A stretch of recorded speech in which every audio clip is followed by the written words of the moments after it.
The vanity of human wishes. The vanity of human wishes is an imitation of juvenile satire number 10. Although it closely follows the order and ideas of the Latin poem, it remains a very personal work, for Johnson has used the Roman Stoics' satire as a means of expressing his own sense of tragic and comic in human life. He has tried to reproduce in English verse the qualities he thought especially juvenalian: stateliness, pointed sentences, declamatory grandeur.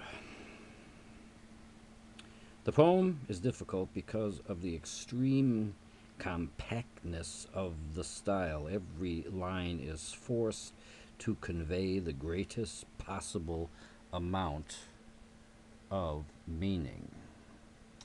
Johnson's poetic theory demanded that the poet should deal in the general rather than the particular. His phrase, the grandeur of generality.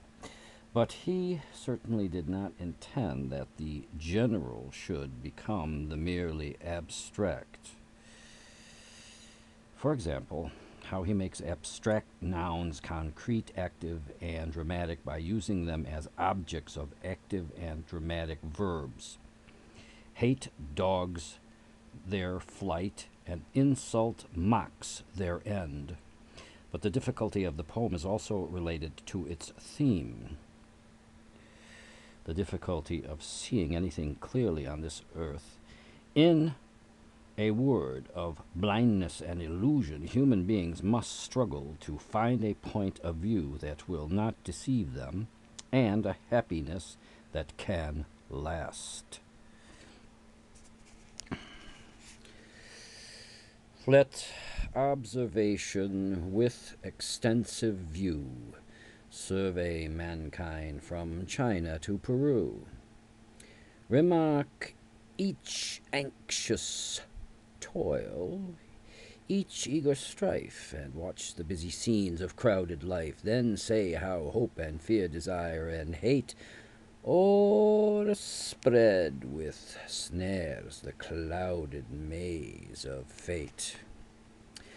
Where wavering man, betrayed by venturous pride, to trudge the dreary paths without a guide, as treacherous phantoms in the mist delude, shuns fancy ills, or chases airy good. How rarely reason guides the stubborn choice, rules the bold hand, or prompts the suppliant voice. How nations sink, by darling schemes oppressed, when vengeance listens to the fool's request. Fate wings with every wish the afflictive dart, each gift of nature and each grace of art. With fatal heat impetuous courage glows, with fatal sweetness elocution flows. Impeachment stops the speaker's powerful breath, and restless fire precipitates on death. But scarce observed, the knowing and the bold fall in the general massacre of gold. Wide wasting pest that rages unconfined, and crowds with crimes the records of mankind. For gold his sword the hireling ruffian draws, for gold the hireling judge distorts the laws.